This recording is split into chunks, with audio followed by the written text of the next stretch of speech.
Welcome to the Explainer. Our whole goal here is to take some really complex source material and break it down into clear, dynamic presentations. Okay, so let's get right into it. You've definitely heard that phrase, you cannot serve God and mammon. And, for most of us, our minds immediately go to money, greed, that kind of thing. But what if mammon is something bigger, something else entirely? The source material we're digging into today makes exactly that argument. It's going to challenge us to look past our own wallets and think about the very systems we live in. So here's how we're going to break this down. First, we'll tackle what mammon really is. Then we'll get into the two different types, take a look at the history of these systems, figure out what it means to be friends with one of them, and finally explore what the alternative actually looks like. All right, first up, what is mammon, really? To get to the bottom of this, we have to push past that simple idea that it's just another word for money. The sources we're looking at suggest it has a much, much deeper meaning, something more systemic. See, the sources point us back to the original Aramaic word, and it's not about the cash you've got stashed away. As you can see, mammon really means entrusted wealth. We're talking about resources that have been handed over to a larger system, something designed for safekeeping and management. And this quote right here, "For where your treasure is, there will your heart be also," this is absolutely the key to the whole argument. It completely reframes the conversation. It's not about if you have money. It's about where you, as a group, choose to put it. It's about where you place your trust. And this isn't some dusty, ancient idea, right? It's literally all around us today. Just think about it. Government treasuries handling things like Social Security, insurance companies with annuities, even the Federal Reserve managing the nation's money. These are all modern-day examples of mammon. They're all systems of entrusted wealth. Okay, so this brings us to the next big point, and this is really the core idea in the source material. Once we start seeing mammon as this entrusted wealth, we find out that there are actually two very different kinds, and we're all faced with a fundamental choice between them. And this table just lays it out perfectly. It's a tale of two systems. On one side, you've got what's called unrighteous mammon, which is built on coercion and force. Think required payments, taxes. On the other side, you have righteous mammon, which is based completely on free will, on choice, things like charity and offerings. The first one binds you with a contract, the second one with faith, hope, and charity. So what's the big deal? What makes one system unrighteous? Well, according to the source, it all comes down to one thing: force.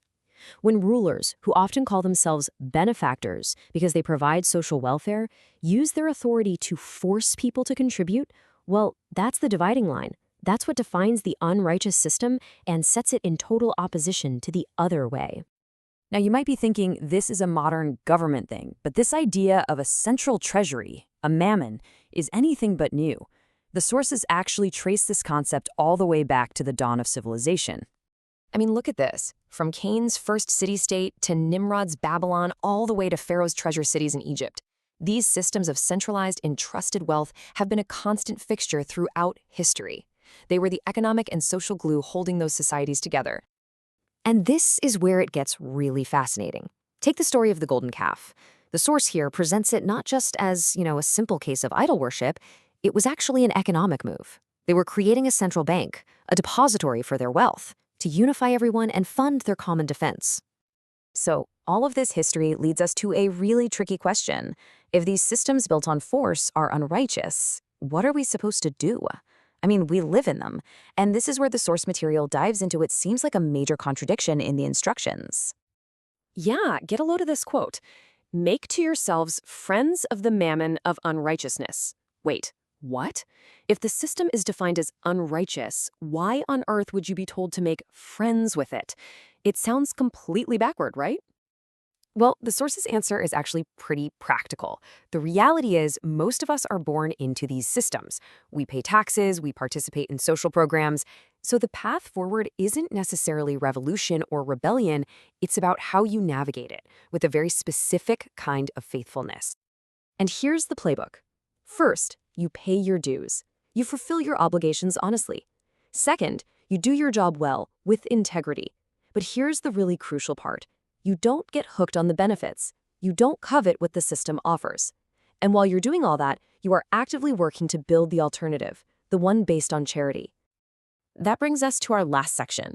So if we're supposed to be building this alternative, what does it even look like? What is this righteous system, this everlasting habitation the quote mentioned?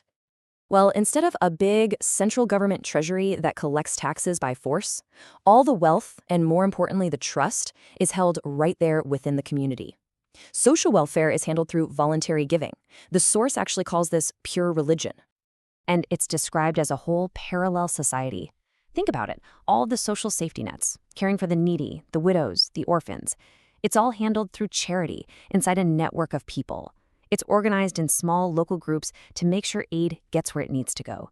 And the leaders, they're servants of the people, not rulers exercising authority over them.